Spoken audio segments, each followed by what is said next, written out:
Joe's popcorn fiasco and life turnaround. Joseph was a kid who never really knew what he wanted out of life. Well, except for one thing, he knew he loved the movies. He didn't just love watching them, though. No, he was obsessed with the whole vibe of the theater.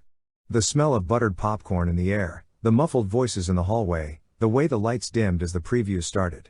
It felt magical, like he was stepping into another world every time he walked through those automatic doors. So, naturally, when he found out there was a part-time gig open at the local cinema, he jumped at the chance.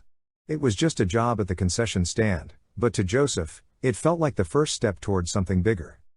The first few days were rough. He didn't quite have the rhythm down, and popcorn was always flying everywhere. One time, he spilled an entire bucket on a customer's lap, and the guy just stared at him like he was some sort of disaster. "Great job, kid," the guy muttered, shaking his head. Joseph was mortified.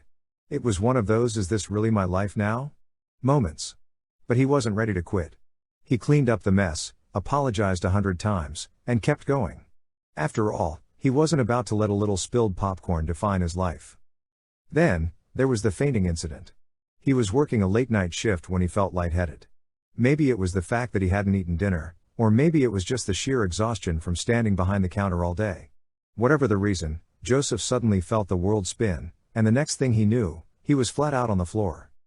Luckily, a supervisor caught him before he face-planted into the counter, and Joseph was rushed to the break room, where he was given a glass of water and a stern talking to.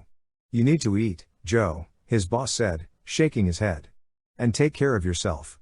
We need you up and running, not passed out on the floor." Joe responded. Like for part 2.